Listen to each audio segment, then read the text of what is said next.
Sob as bênçãos de Jesus, iniciamos o Evangelho em Espírito e Verdade, trazendo os ensinos do Cristo de Deus através da imortalidade da alma, da vida futura e da reencarnação, apresentados pela doutrina espírita conforme a codificação de Allan Kardec, sob a orientação do Espírito da Verdade, para o estabelecimento do mundo de regeneração através da vivência do amor e do bem.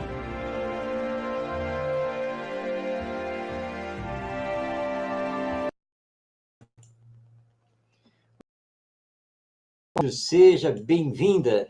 Iniciamos o Evangelho em Espírito e Verdade, rogando ao Mestre Jesus nos abençoe para que possamos, no programa, através do Espiritismo, compreendermos cada vez melhor os ensinos morais de Jesus contidos no Evangelho e praticá-los para a nossa regeneração e a regeneração da humanidade. Estamos ao vivo e, portanto, você pode participar. Envie sua pergunta pelo YouTube ou pelo Facebook ou pelo WhatsApp, que já está aí passando o número 21 993 9... Você pode, então, fazer o seu comentário e enviar a sua pergunta sobre o Evangelho e sobre o Espiritismo. Como sempre fazemos, iniciamos o programa dando continuidade ao estudo de O Evangelho segundo o Espiritismo. E nós estamos desenvolvendo o capítulo 15, Fora da Caridade não há salvação. E hoje nós vamos ver o texto de Allan Kardec sobre o maior mandamento. Compõe os itens 4 e 5 desse capítulo 15. Nós, então, preparamos 2 slides para trazer aqui ao nosso programa. Vamos ao primeiro. E aqui, primeiramente, Kardec transcreve do Evangelho de Mateus, lá no capítulo 13, versículos 30 a 40, a cena quando Jesus apresenta o maior mandamento. Vamos à leitura. Mas os fariseus, quando viram que Jesus tinha feito calar a boca aos saduceus, se ajuntaram em conselho. E um deles, que era doutor da lei, tentando-o, perguntou-lhe: Mestre, qual é o grande mandamento da lei? Jesus lhe disse: Amarás o Senhor teu Deus de todo o coração, e de toda a tua alma, e de todo o teu entendimento. Este é o maior e primeiro mandamento. E o segundo, semelhante a este, é: amarás ao teu próximo como a ti mesmo. Estes 2 mandamentos contêm toda a lei e os profetas. Muito bem. Aí temos, então, a passagem que está transcrita do Evangelho de Mateus, que provavelmente foi testemunha desse diálogo entre Jesus e um doutor da lei. E esse doutor da lei faz a pergunta ao nosso mestre: e qual é o maior mandamento da lei? Ele estava se referindo à lei divina, mas via lei mosaica, porque a lei mosaica é que regia o povo judeu da época, e os doutores da lei justamente estudavam e interpretavam e aplicavam a lei mosaica. Quando ele lança a pergunta, qual é o maior mandamento da lei? Estava implícita na pergunta a resposta.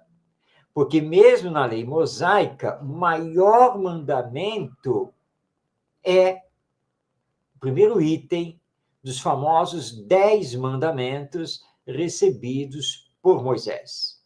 O primeiro item justamente diz que devemos amar a Deus acima de todas as coisas e de toda a nossa alma, de todo o nosso coração.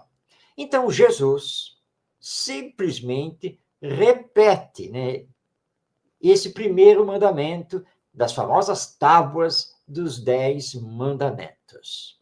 Claro que o doutor da lei conhecia e sabia muito bem. A pergunta era um teste para ver o que Jesus responderia. Mas Jesus tinha plena sabedoria e conhecia o íntimo e o pensamento do doutor da lei, que fez essa pergunta, que foi, na verdade, estabelecida em conjunto com outros fariseus. E aí Jesus aproveita a ocasião para dar um esclarecimento a mais, ir além. Sim, eles sabiam que deviam amar a Deus acima de todas as coisas. Mas Jesus imediatamente informa ao doutor da lei a existência de um segundo mandamento. Isso mesmo, um segundo mandamento, semelhante ao primeiro, ou seja, tão importante, tão igual quanto o primeiro mandamento, que é amar a Deus acima de todas as coisas. E Jesus então diz a ele: amarás ao teu próximo como a ti mesmo. É o segundo mandamento. E aí, então, esse é o mandamento da lei divina, que está acima da lei mosaica. Então, Jesus diz que não basta amar a Deus, genuflexo, ou orando, ou fazendo rituais, sejam eles quais forem. Não basta. Para verdadeiramente amar a Deus, precisamos amar ao próximo. Então, temos que fazer a conjugação desses dois mandamentos: amar a Deus acima de todas as coisas e ao próximo como a nós mesmos. Então, aí nós temos, na verdade, 3 mandamentos: amar a Deus, amar ao próximo e amar a nós mesmos. Amar ao próximo como a nós mesmos significa que devemos fazer sempre o bem ao próximo, porque por amor a nós, nunca queremos o mal para nós. E se não desejamos o mal para nós, não devemos desejar o mal para o outro. Então, o amor é a base da lei divina e é o amor que sustenta a vida. E Jesus não deu margem para que o doutor da lei pudesse discutir, porque ele diz que amar ao próximo como a si mesmo é semelhante a amar a Deus acima de todas as coisas. Ele aproxima, ele junta os 2 mandamentos, e aí, então, para encerrar qualquer discussão, ele conclui: estes 2 mandamentos contêm toda a lei e os profetas. Ou seja, toda a lei mosaica, todos os ensinos dos antigos profetas do povo judaico podem ser resumidos nesses 2 mandamentos. Portanto, o amor acima de tudo. A partir dessa transcrição que Allan Kardec faz do texto de Mateus, ele vai, então, fazer um comentário à luz da doutrina espírita. Vamos, então, ao segundo slide, e vamos aqui aumentá-lo aqui para que possamos fazer a leitura.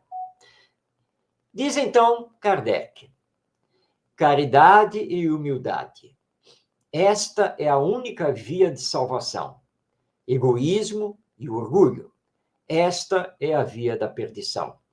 Esse princípio é formulado em termos precisos, nestas palavras: amarás a Deus de toda a tua alma e ao teu próximo como a ti mesmo.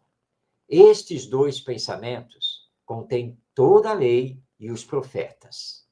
E para que não houvesse equívoco na interpretação do amor de Deus e do próximo, temos ainda: e o segundo, semelhante a este, é, significando que não se pode verdadeiramente amar a Deus sem amar ao próximo, nem amar ao próximo sem amar a Deus, porque tudo quanto se faz contra o próximo, é contra Deus que se faz. Não se podendo amar a Deus sem praticar a caridade para com o próximo, todos os deveres do homem se encontram resumidos nesta máxima: fora da caridade não há salvação. Muito bem, vamos então entender melhor estas palavras de Allan Kardec, comentando esta passagem lá do Novo Testamento sobre o maior mandamento. Kardec então está nos lembrando que quando Jesus nos informa que devemos amar ao próximo como a nós mesmos e a Deus acima de todas as coisas, Jesus estava proclamando a caridade e a humildade como o caminho da nossa redenção, da nossa salvação, o caminho para alcançarmos a felicidade. E, portanto, ele estava condenando o egoísmo e o orgulho, que representa o caminho da nossa perdição, do nosso sofrimento.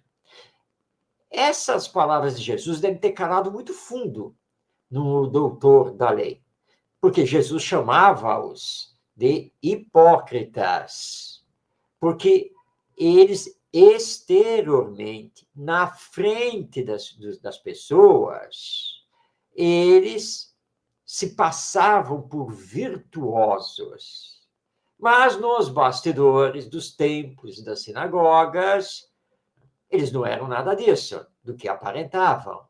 Faziam conchavos políticos, roubavam o povo, né, dentro dos impostos, das oferendas, e eram orgulhosos, eram egoístas, porque discriminavam aqueles que não eram fariseus.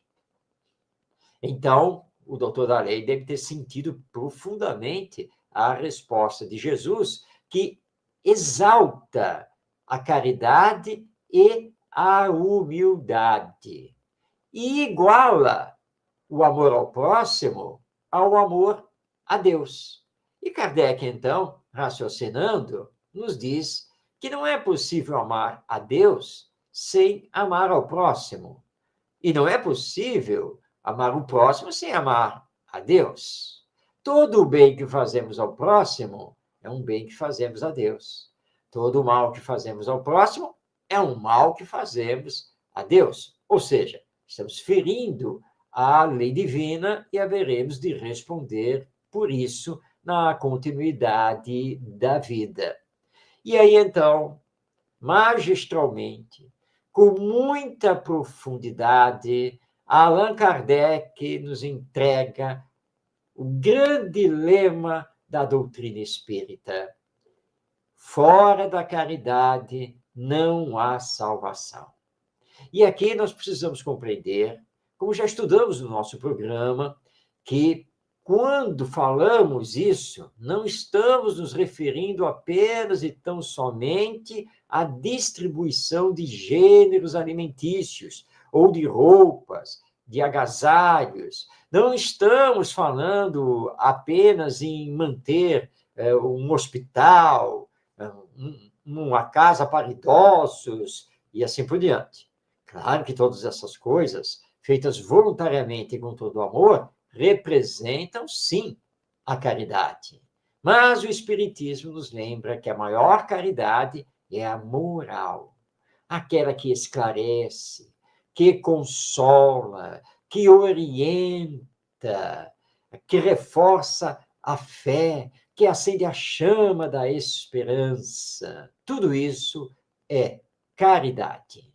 E por isso, então, esse é o lema do verdadeiro espírita.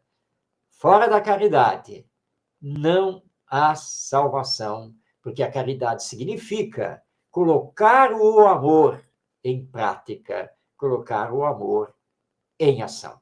Pensemos seriamente nisso e façamos a nossa parte no mundo através da caridade e da humildade. Nós vamos continuar o estudo do Evangelho segundo o Espiritismo, especificamente no seu capítulo 15, semana que vem.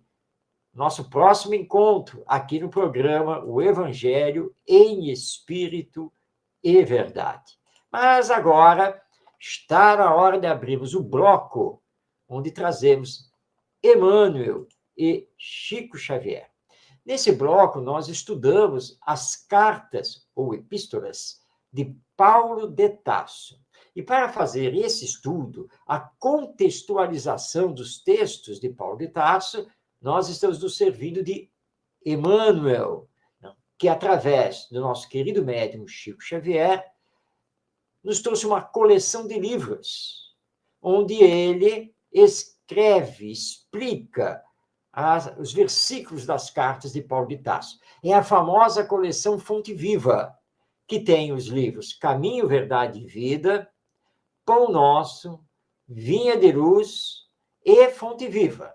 E depois vai receber uma sequência com os livros Palavras de Vida Eterna e Ceifa de Luz. Nós estamos acompanhando, neste momento, a primeira epístola de Paulo aos Coríntios. E hoje nós vamos estudar o versículo 2 do capítulo 8 dessa carta. Quando Paulo de Tarso está aí nos dizendo: e se alguém cuida saber alguma coisa, ainda não sabe como convém saber. Como será isso? Saber, mas sem saber como convém saber, parece enigmático, estranho, não é mesmo? Mas nós encontramos no livro Vinha de Luz, do nosso Emmanuel, através do Chico Xavier. Vinha de Luz é uma publicação da FEB Editora, ou seja, a editora da Federação Espírita Brasileira. Então, nós encontramos nesse livro, lá no capítulo 44, comentário de Emmanuel a respeito dessa fala de Paulo de Tarso. E se alguém cuida saber alguma coisa, ainda não sabe como convém saber. Vou passar a palavra a Emmanuel e, na sequência, vamos fazer o nosso comentário. Diz, então, esse querido benfeitor espiritual: a civilização sempre cuida saber excessivamente, mas, em tempo algum, soube como convém saber. É por isto que, ainda agora, o avião bombardeia, o rádio transmite a mentira e a morte, e o combustível alimenta a maquinaria de agressão. Assim também, na esfera individual, um homem apenas cogita saber, esquecendo que é indispensável saber como convém. Em nossas atividades evangélicas, toda a atenção é necessária ao êxito na tarefa que nos foi cometida. Aprendizes do Evangelho existem que pretendem ganhar toda a revelação do céu para impô-la aos vizinhos, que se presumem de posse da humildade para tiranizarem os outros, que se declaram pacientes, irritando a quem os ouve, que se afirmam crentes, confundindo a fé alheia, que exibem títulos de benemerência, olvidando comizinhas obrigações domésticas. Esses amigos, principalmente, são daqueles que cuidam saber sem saberem de fato. Os que conhecem espiritualmente as situações ajudam sem ofender, melhoram sem ferir, esclarecem sem perturbar, sabem como convém saber e aprenderam a ser úteis.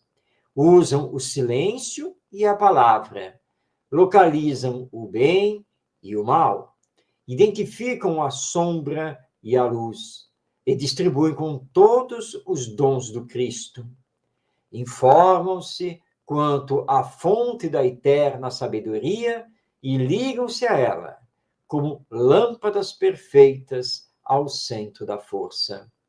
Fracassos e triunfos, no plano das formas temporárias, não lhes modificam as energias. Esses sabem porque sabem e utilizam os próprios conhecimentos como convém saber.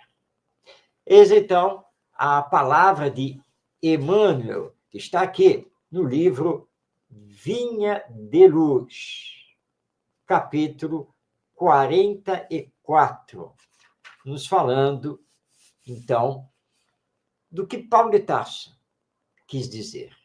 E Emmanuel está lembrando que o conhecimento é muito procurado. Nós estamos, segundo alguns filósofos e sociólogos, na era do conhecimento. Mas Emmanuel nos lembra que não basta ter o conhecimento. A grande pergunta a fazer é: o que estamos fazendo com esse conhecimento? Estamos permitindo que o conhecimento nos transforme, nos melhore, que o conhecimento nos moralize, nos espiritualize? Estamos utilizando o conhecimento para promover o bem? Ou esse acúmulo de conhecimento, egoisticamente, está promovendo o mal? Emmanuel lembra que, apesar de todo o conhecimento e todo o avanço, nós ainda usamos aviões para bombardear os outros, mísseis que destroem e matam. Nós usamos as tecnologias digitais para dar golpes financeiros. Então, não basta conhecer. E aí Emmanuel leva essa questão para o campo evangélico, da religião. Todos nós que representamos o cristianismo, que representamos o evangelho. Então, nós espíritas, os católicos, os evangélicos e assim por diante. E ele lembra que tem muitas pessoas que se dizem religiosas, que se dizem cristãs, mas usam o evangelho, na verdade, não como deveriam. E ele dá exemplos. Eu vou aqui reler o parágrafo em que Emmanuel dá esses exemplos. Quando ele diz aqui, olha, aprendizes do evangelho existem que pretendem guardar toda a revelação do céu, mas para impô-la aos vizinhos. É quando queremos impor a nossa religião, a nossa doutrina aos outros. Há aprendizes do evangelho que se presumem de posse da humildade para tiranizarem os outros. E isso acontece muito no lar, em família, no centro espírita, na igreja. Nossa, parece ser realmente a humildade em pessoa. Mas, entre quatro paredes, não é nada disso. Lembra ainda, Emmanuel, que existem aqueles que se declaram pacientes, irritando a quem os ouve, porque é uma paciência de fachada e que acaba realmente incomodando aos outros. Ainda lembra, Emmanuel, que temos aqueles que se afirmam crentes, confundindo a fé alheia. E nós temos assistido muito isso acontecer. Pessoas que se dizem dirigentes de centro espírita, palestrante espírita, influenciador espírita, e que faz uma miscelânea e que acaba confundindo a cabeça dos outros. Tem aqueles que exibem títulos de benemerência, olvidando como vizinho as obrigações domésticas.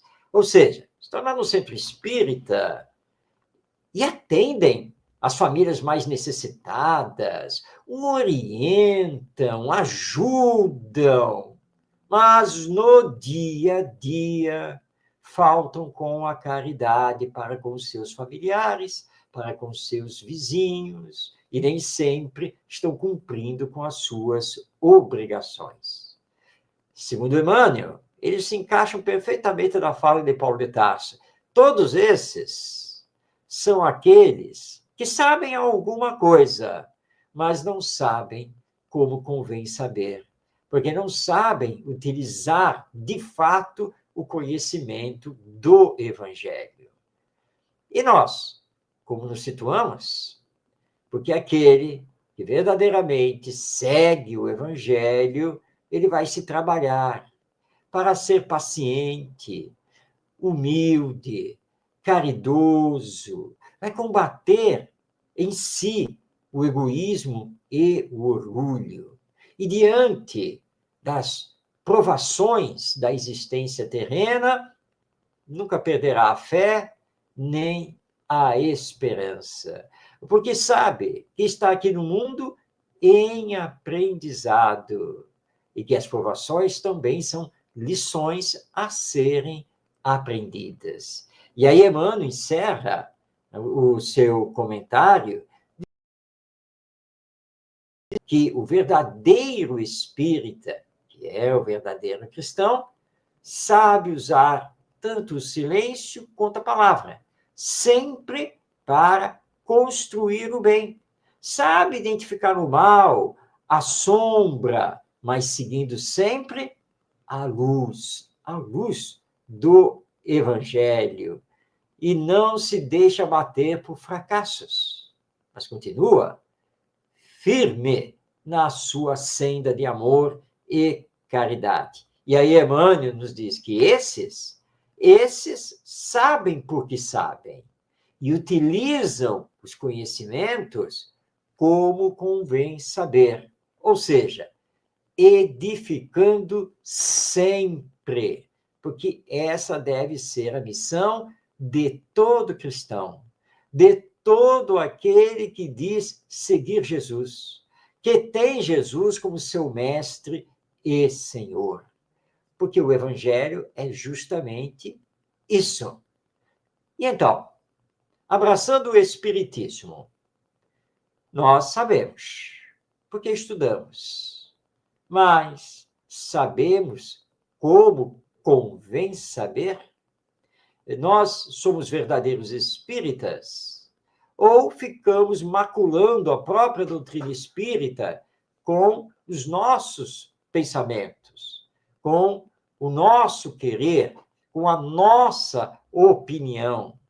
Muitas pessoas que batem no peito se dizendo espíritas estão por aí nas redes sociais dizendo que o espiritismo precisa ser reformulado, renovado, que Allan Kardec, em vários pontos, está ultrapassado, que mesmo os espíritos, nas suas mensagens, que são lá do século XIX, essas mensagens precisam ser também revistas. Ora, os que falam isso não são verdadeiros espíritas.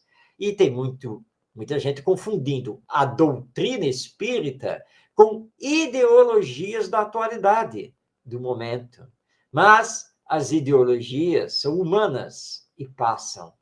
O espiritismo é de origem divina, espiritual, não é uma concepção humana. O espiritismo não foi criado por Kardec, mas ele foi trazido pelos espíritos. Não confundamos, portanto, as coisas.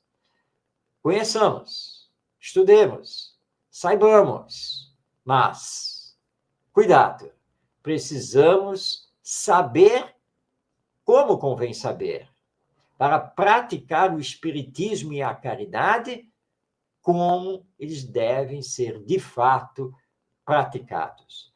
Muito saber sem o amor, muito conhecimento sem a caridade, e podemos ter gravíssimos problemas, como infelizmente temos assistido ultimamente. O nosso agradecimento ao querido Emmanuel, aqui no seu livro Vinha de Luz, trazendo-nos aqui esta palavra, explicando o que Paulo de Tarso quis dizer na sua primeira epístola aos Coríntios. Bem, vamos encerrando o segundo bloco do nosso programa. E não esqueça, você pode participar, basta enviar a sua mensagem. Você pode fazer isso agora seja pelo YouTube, seja pelo Facebook, mas pode também enviar a sua pergunta via WhatsApp. Olha o telefone aí na tela, 21 99397 1688. marcosdemario@gmail.com. Será um prazer receber a sua pergunta ou o seu comentário.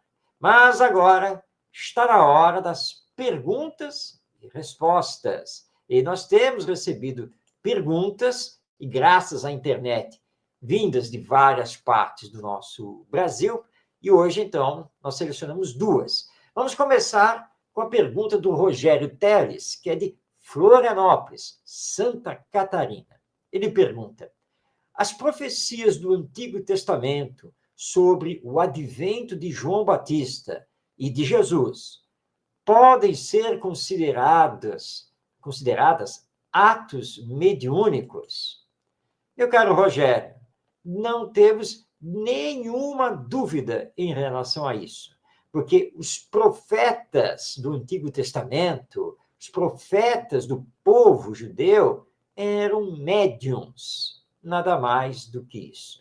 Então, as suas profecias eram de origem mediúnica, seja através do sonambulismo, do êxtase, ou de terem, de fato, recebido a comunicação de espíritos através deles.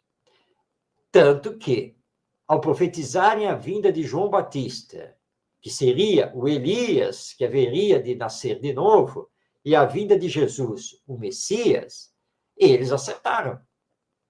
Portanto, nós temos aí ato mediúnico puro, e que não acontecia apenas com os profetas. Moisés foi um grande médium. Aquela cena do recebimento dos 10 mandamentos, nós estamos assistindo uma reunião mediúnica, em que um espírito, que Moisés tomou como sendo o próprio Deus, conversa com Moisés, explica a Moisés o que ele deveria fazer e escreve para Moisés os 10 mandamentos. E aí nós temos o fenômeno da escrita direta, porque o Espírito não escreveu utilizando o Moisés como médium, ou seja, não foi uma psicografia, mas foi uma pneumatografia, uma escrita direta que o Espírito fez diretamente ali nas tábuas do 10 mandamentos, que, segundo algumas versões, eram tábuas de madeira, segundo outras versões, eram de pedra, mas isso pouco importa. O que importa é o fenômeno em si. E se nós olharmos os livros sagrados das mais diversas religiões, e são livros antigos, nós vamos ali ver os mais diversos fenômenos mediúnicos sendo relatados. Então, sim, os profetas do Antigo Testamento eram médiuns, e suas profecias nada mais eram do que atos mediúnicos. E aí citamos aqui Moisés, e poderíamos citar tantos outros, como podemos também dizer que Jesus era um médium de Deus, porque ele cumpria uma missão outorgada pelo Pai. Então, ele estava aqui diretamente nessa missão. A mediunidade sempre existiu, sempre esteve presente aqui na Terra, porque nós, seres humanos, somos espíritos reencarnados e estamos sempre aqui às voltas com os desencarnados. Mediunidade não é privilégio dos espíritas, nem foi criada pelo espiritismo. A mediunidade é estudada pela doutrina espírita. Então, qualquer pessoa pode ter alguma faculdade mediúnica, até porque, assim, de uma forma geral, todos somos médiuns, porque todos recebemos influências dos espíritos daqueles que estão desencarnados. Muito bem, vamos ver agora a segunda pergunta. Essa foi enviada pela Vera Tardilli, que é da cidade de Ribeirão Preto, no estado de São Paulo. E ela pergunta: o que o Espiritismo traz de novidade aos ensinos morais de Jesus? Muito boa sua pergunta, Vera. O Espiritismo não traz para o mundo uma nova moral. O Espiritismo revive a moral ensinada e exemplificada por Jesus. E isso está muito bem explicado por Kardec na obra O Evangelho segundo o Espiritismo. Mas revive como? Como o Espiritismo revive os ensinos morais de Jesus? Revive porque os explica através da imortalidade da alma, da reencarnação, da vida futura e da lei de evolução. Porque muitos ensinos de Jesus, sem essas chaves, eles são enigmáticos. Alguns são incompreensíveis, porque se a vida depois da morte não existir, se nós não formos almas imortais, não há sentido nenhum em determinadas palavras de Jesus. Por exemplo, quando ele, naquele magistral diálogo com Nicodemos, o doutor da lei, diz que precisamos nascer de novo. Como entender o nascer de novo sem a imortalidade da alma? Como entender o nascer de novo sem a continuidade da vida depois da morte do corpo? Como entender o nascer de novo sem o entendimento da reencarnação? Todas essas coisas estão ligadas. Então, sem essas chaves, a palavra de Jesus fica totalmente estranha. Como assim? É preciso nascer de novo. Como se a morte é o fim de tudo? Seria a ressurreição? Mas, cientificamente, a ressurreição é impossível, porque um corpo morto, que já está se decompondo, ele não retorna à vida. E nós espíritas sabemos o porquê. É porque o espírito que mantinha a vida desse corpo já se desligou dele. E se desligou completamente. A morte é um fenômeno definitivo. E os elementos que compõem o organismo biológico, físico, se decompõem, retornando à natureza. Então, o é necessário nascer de novo só tem explicação através da imortalidade da alma e a sua continuidade vivencial no depois da morte. E aí nós entendemos que Jesus estava se referindo à reencarnação. Então, essa é a novidade que o Espiritismo traz aos ensinos morais de Jesus. Agora, mais do que isso, o Espiritismo também estabelece, com todas as letras, que Jesus sempre trabalhou o amor ao próximo, que Jesus sempre trabalhou a caridade e a humildade.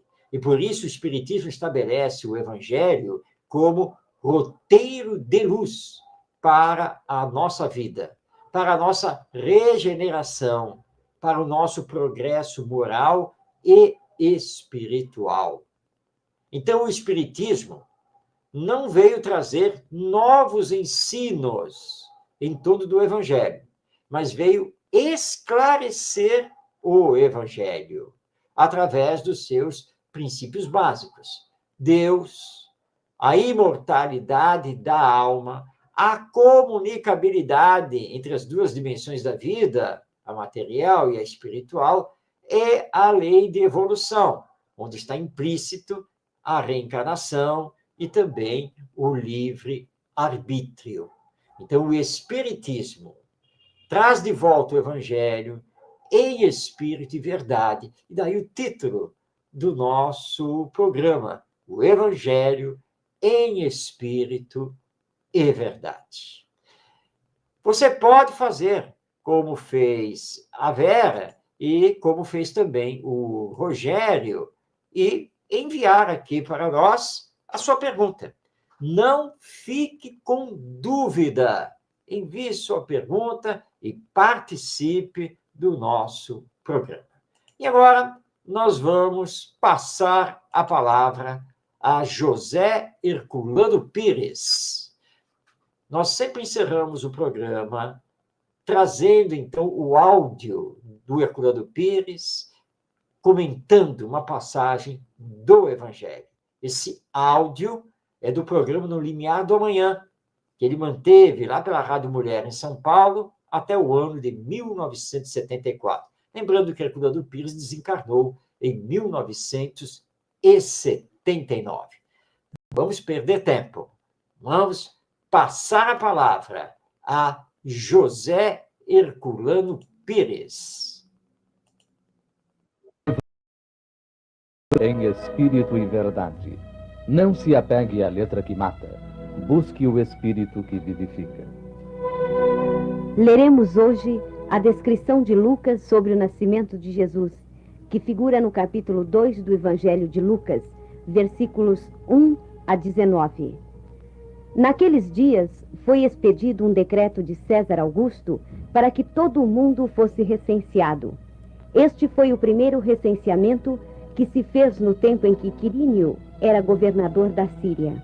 Todos iam alistar-se, cada um à sua própria cidade. José também subiu da Galileia, da cidade de Nazaré, à Judeia, à cidade de Davi, chamada Betlém, por ser ele da casa e família de Davi, para se alistar, acompanhado de Maria, sua esposa, que estava grávida. Estando eles ali, completaram-se os dias de dar ela à luz. Teve seu filho primogênito e o enfaixou, e o deitou em uma manjedoura, porque não havia lugar para eles na hospedaria. Naquela região havia pastores que viviam nos campos e guardavam o seu rebanho durante as vigílias da noite. Um anjo do Senhor apareceu-lhes, e a glória do Senhor brilhou ao redor deles, e encheram-se de grande temor. Disse-lhes o anjo: não temais, pois eu vos trago uma boa nova de grande gozo, que o será para todo o povo. É que hoje vos nasceu na cidade de Davi um Salvador, que é Cristo Senhor. Eis para vós o sinal: encontrareis uma criança envolta em faixas e deitada numa manjedoura.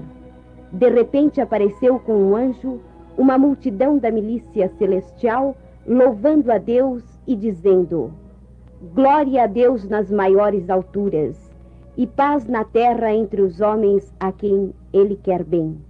Quando os anjos se haviam retirado deles para o céu, diziam os pastores uns aos outros: vamos já até Betlém e vejamos o que aconteceu, o que o Senhor nos deu a conhecer. Foram a toda a pressa e acharam Maria e José e a criança deitada na manjedoura. E vendo isto, divulgaram o que se lhes havia dito a respeito deste menino. Todos os que o souberam se admiraram das coisas que lhe referiam os pastores. Maria, porém, guardava todas estas palavras, meditando-as no seu coração. Os pastores voltaram, glorificando e louvando a Deus por tudo quanto tinham ouvido e visto, como lhes fora anunciado. A escolha deste relato de Lucas foi feita pelo seguinte: dos evangelhos conhecidos, os evangelhos canônicos, os evangelhos que realmente são válidos, o de Lucas foi escrito, segundo todas as informações existentes não somente na tradição, mas também na pesquisa a respeito do assunto.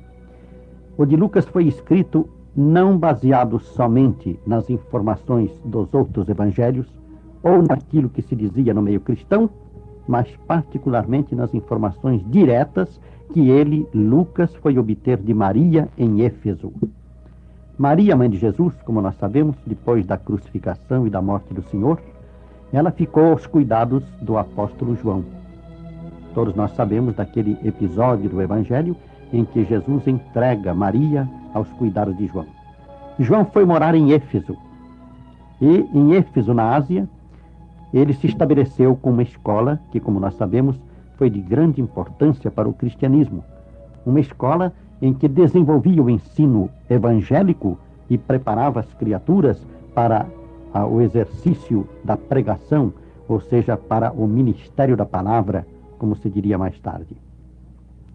João levou Maria consigo, e Maria, de acordo com as informações, por exemplo, de Emmanuel, nós podemos ver estas informações em Paulo e Estevão, Maria passou a morar, e esta é uma informação até bastante poética, numa casinha à beira-mar, voltada para o mar. E nesta casinha modesta a esta casinha foi que Lucas se dirigiu para se informar com Maria de certos pormenores do nascimento de Jesus. E vemos então a naturalidade com que Lucas nos oferece o quadro do nascimento do Mestre. O aparecimento do anjo no campo para anunciar aos pastores o nascimento de Jesus é bastante significativo. Esta informação aparece em Lucas como uma das informações dadas diretamente por Maria. E por que apareceu este anjo no campo? Porque Jesus, como sabemos, nascendo na mais completa humildade, ele se ligava diretamente ao povo. Os pastores no campo, na noite gélida do Natal, enfrentando o frio para guardar os seus rebanhos, os pastores se assombraram com o aparecimento do anjo. O anjo, como sabemos hoje, graças aos estudos espíritas, era um espírito elevado. Todo espírito elevado, quando se manifesta para as criaturas humanas, aparece resplandente. E justamente por isso deu-se-lhe a característica ou o nome de anjo. E, como sabemos, criaram até mesmo as asas para o anjo. Asas por quê? Porque os anjos levitam. Os anjos sobem no espaço com facilidade, voam de um lugar para outro como se fossem aves, sem entretanto possuírem asas. As asas são símbolos da levitação, da capacidade de leveza do anjo. O anjo apareceu ali para convocar os pastores e indicar-lhes o lugar onde Jesus havia nascido.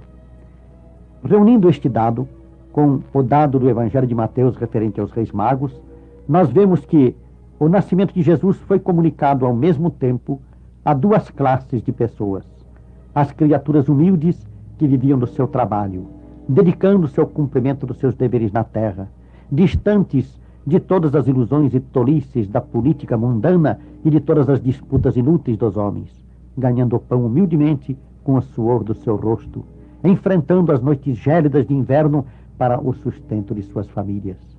E a outra categoria é a dos sábios, a daqueles homens que se fechavam nos seus estudos, nos seus laboratórios, nas pesquisas do tempo, procurando conhecer os mistérios de Deus nos mistérios da natureza. Estas duas pessoas foram as que receberam, estes dois tipos de criatura, foram os que receberam imediatamente o aviso do nascimento de Jesus. O próprio céu se incumbiu de levar-lhes este aviso. E isto por quê? Porque Jesus não vinha para os grandes da terra, como ele mesmo disse. Ele vinha para os humildes, para os pequeninos, porque ele vinha lançar na terra as sementes do reino do céu, do reino de Deus. E o reino de Deus, como ele mesmo anunciou, deve nascer primeiro no coração dos homens. O coração dos ricos, o coração dos poderosos, o coração dos grandes da terra não estavam preparados para isso. Eram corações orgulhosos, arrogantes, que não cediam facilmente às impulsões do alto. Mas os corações pequeninos, os corações humildes se abriam naturalmente, como se abrem as terras do campo para receber a semente. Eles se abriam com facilidade, com docilidade às palavras do alto. Então Jesus viera para lançar os fundamentos do reino no espírito dos simples, no coração da gente humilde. E foi por isso que ele viveu, como sabemos, na condição de um homem humilde, palmilhando a terra com os seus próprios pés, andando de um lado para outro para pregar a palavra divina e anunciando em toda parte a verdade da imortalidade da alma, da comunicação, da comunicabilidade dos espíritos com as criaturas humanas e da reencarnação, da necessidade de nascermos de novo, não apenas nascermos no sentido moral, espiritual, mas nascermos também, como ele disse a Nicodemos, da água e do espírito, ou seja, da matéria e do espírito, porque é preciso nascer de novo para nos tornarmos dignos de entrar no reino de Deus.